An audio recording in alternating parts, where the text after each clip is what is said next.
Hey everybody, welcome to another FireTEK video. Now, if you've been watching my series of videos on the FireTEK firing system, you might have seen my video where we did a little comparison of the differences between the FTQ-99Sx controller and the FTQ-99Nx controller.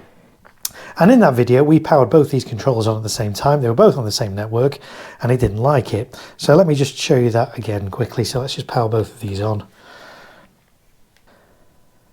And you can see they're both showing errors saying other controller online, please either turn off one of them or change the wireless channel.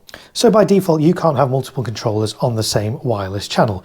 If I change the wireless channel so it's a completely different system, that's fine. But what if I wanted to have two controllers? Wouldn't it be useful if I could have a main controller and a backup running in sync so that if the main controller went offline for whatever reason during a show, the backup would automatically take over? Well, with the latest version of the firmware on here, you can. And so I want to show you that in this video because it's really quite cool. So I'm going to start by powering everything off. There we go. I'm going to use this as my main controller, the SX, and I'm going to use the 99NX as my backup, my fallover controller. You could do it either way round, but that's what I'm going to do for this video. So I'm going to turn on my main controller here. And I'm also going to turn on a couple of modules as well. Now I've loaded a script into the controller which I've sent out to the modules. If you want to know how to do that, go check my previous video on the in-depth look at these controllers. So it's 128 queues, pyrotechnic queues. It's basically just going to fire one every second. I've not connected 128 igniters up to this, but it is going to beep every second to mark the next queue. So we get the idea of how it's working. So there's a script in there. So I'm going to come out of that. So of course we got errors because I've not connected my igniters. So if I view my errors, which I can do with the next or previous buttons, or I can just use the step button to jump through them, you'll see at the moment it says check igniters, errors found. It's showing there's no igniters connected, which is correct. I don't need igniters connected just for this test. So now that my main controller is connected to the modules, the next thing to do is get my backup controller online. Now the trick is to power on the backup controller whilst holding the safety zones button. So I'm going to hold that button and power it on. And once the screen comes on, I can release safety zones.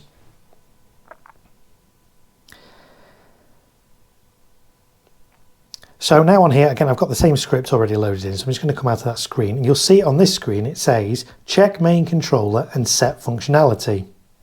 So on my main controller now, I've got this new screen, which says backup controller online, gives me the idea of the backup controller.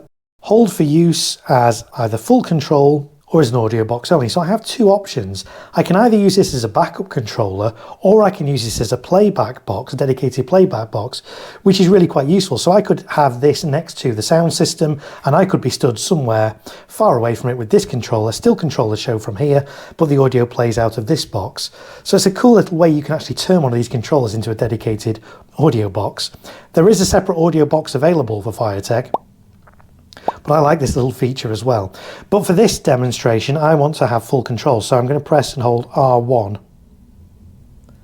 And now on this screen, this is my main controller, you can see the green letters BC. That indicates the backup controller is connected and online. And on the backup controller screen, it shows a green MC to show the main controller is online. So now on the backup controller screen, it's showing me ARM from main controller. So to arm the system now, I need to arm it from my main controller. So I push and hold this button.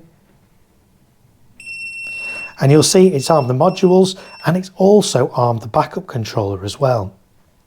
So now my script is ready to play. As I say, it's going to beep every second to indicate a channel's being fired in my script. So I'm going to start it from my main controller. The errors found, of course, indicates that there's no actual igniters connected, but hopefully you can hear that beep every second to indicate that an igniter would be firing. I can pause the script on here, and you'll see it also pauses it on this screen. I can continue from here.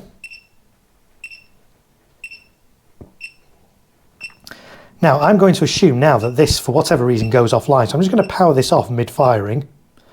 So that's my main controller. Now offline. You can hear that the beeping is still going. the backup controller has taken over, it's still playing the script, and I can pause it from here and resume. You can tell the main controller has gone offline because the MC on this display is now indicated in red to show the main controller has gone offline. So that's a really cool feature. I love that there's a redundancy in this system, that even if your main controller for whatever reason goes offline, your backup controller can still take over. So thanks for watching this video, and if you enjoyed this and want to know more about FireTEK, why not check out some more of my FireTEK videos on my channel.